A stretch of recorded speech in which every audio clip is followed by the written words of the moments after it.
What I love most about BMX is that I get to travel around the world and race with my friends. I've been very fortunate to be in the sport for about 15, 16 years now. So over that time I've made a lot of friends and they're all around the world. So it's a pretty cool opportunity to be able to travel and race and yeah, just have fun.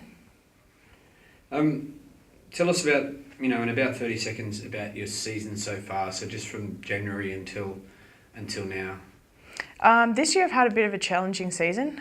Certainly hasn't been what I'd hoped it would be at the start of the year. I've had a couple of crashes in the rounds of the Pro Bike Series. I had a win in Shepparton against Caroline and Lauren, which I was obviously pretty happy about that day. I put it all together, and so it's been an up and down season, and we're only in the start of May. Went to the World Cup in Manchester and didn't do as well as I'd planned, so it's really been an up and down season, but hoping to put it all together for the National Championships this weekend. It's obviously my home state, and I love racing in Queensland, very proud Queenslander, so it's going to be a good weekend. Okay, great.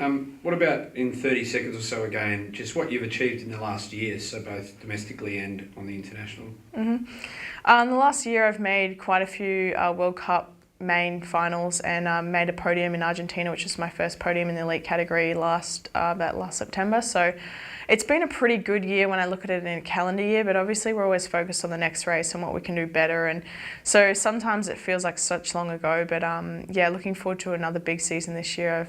Hopefully can make all the mains like I did last year. This week, what are your expectations and what do you need to do to meet those expectations?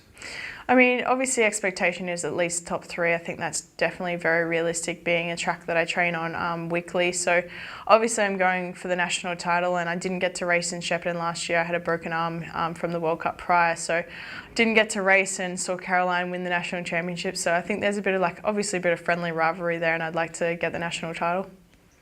You've won that twice in the last 3 years. There's no fear for you when you stand on the top of the hill next to girls that have won the world title in the last year or two and finished with a silver medal?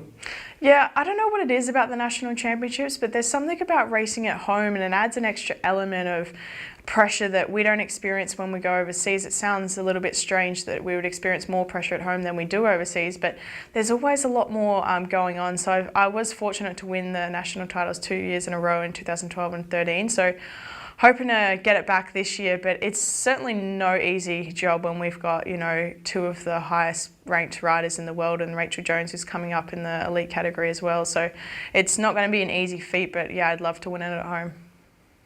And as you mentioned, you train on this track weekly. You've raced on it a lot.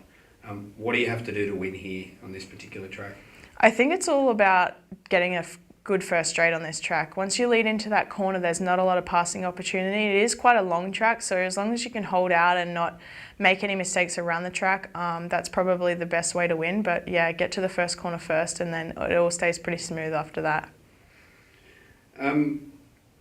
You, as you said, you got on the podium in a World Cup event last year. Do you have that belief now that you belong at that very top level?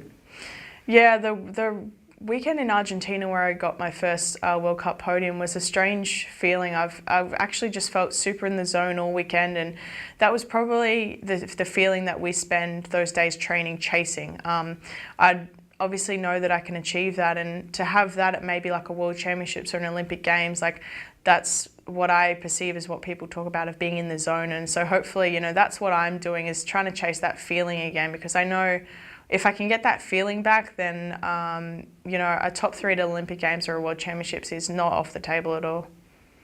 Very good. Off the bike, what or who influences you and inspires you to be the person that you are?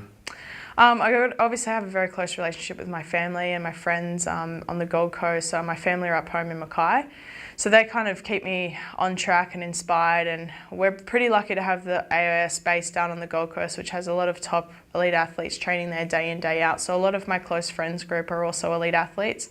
I think seeing them succeed in sometimes sports that receive no prize money, they have to work on the side to support their dream of going to the Olympics. It's kind of inspiring to see that. We're very fortunate that we do get a little bit of prize money in our sport. So it's, probably seeing my friends who are also elite athletes succeed. And has there been a point in the last sort of year or two or four, I don't know, where you've sort of said, well, if I was a good junior, I've been doing this for a long time, but if I want to win at the Olympics, I've got to commit in a certain way?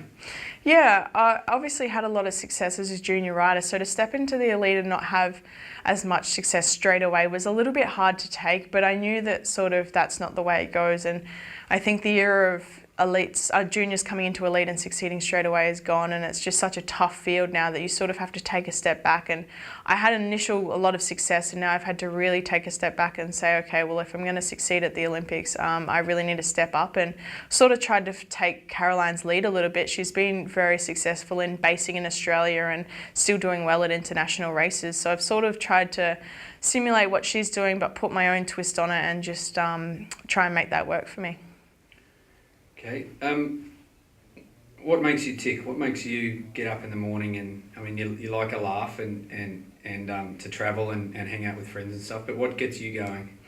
Yeah, it's sort of just more of that. I really do enjoy a good time, and while I'm racing overseas, it's always just about having fun in what I'm doing. I sometimes get a bit caught up in the whole Olympics and all that sort of chase, as many people in the high performance industry do. It's run like a business. So to be successful, I think we still need to find the fun in that. So I think trying to find the fun and actually challenging and changing my life in the process is probably what gets me up in the morning. I love a challenge, and I've definitely seen my life change over the past 4 years of the person that I am and the athlete that I am. So I want to just keep improving as a person and an athlete. You mentioned the Olympics. It's not just the elephant in the room. It's 16 months away. Do you dream about it? Do you wake up every morning thinking, this is what I'm getting up for today, this is what I'm training for?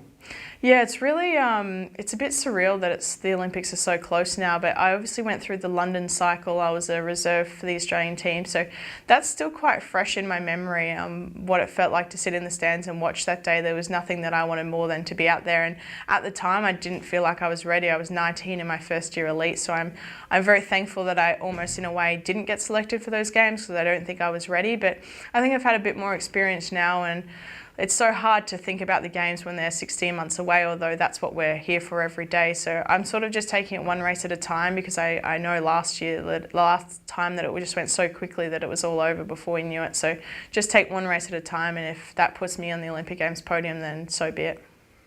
There's 4 girls in with a realistic chance of making 2 spots on the Australian team. Does that play on your mind? Absolutely. We're in a very fortunate position to have 4 girls going for 2 spots. I think us in the United States are also in a bit of a pickle, though we have so many talented girls and only 2 spots maximum that were available. So obviously we know that 2 girls are going to miss out at best, and it's very hard because I'm obviously pretty close to the other girls, so it's hard to be friends off the track and then have to race them and go for a spot on the track. But I'm just a big believer of everything happening for a reason, so I sort of not stress on that too much, and if it's meant to be, then it's meant to be. And if it is meant to be, and you walk out there in the opening ceremony in Rio or stand on top of the start hill there, how much pride will you have in being able to represent Australia in the sport that you've dedicated your life to? Yeah, I can't remember a time where I didn't want to be at the Olympic Games. Even before BMX was in the Olympic Games, I remember having the AIS poster on my wall as a kid, and wanting to be a part of that whole institution, and what Australian sport meant to me was huge when I was a kid, even before BMX was in the Games. So now that we have an opportunity to that, it's actually just a dream come true. So to be on that start line representing Australia is going to be an enormous, I can't even really put into words what that will mean to me. Just to have the support of my family and friends and team behind me, it's going to be a pretty cool feeling.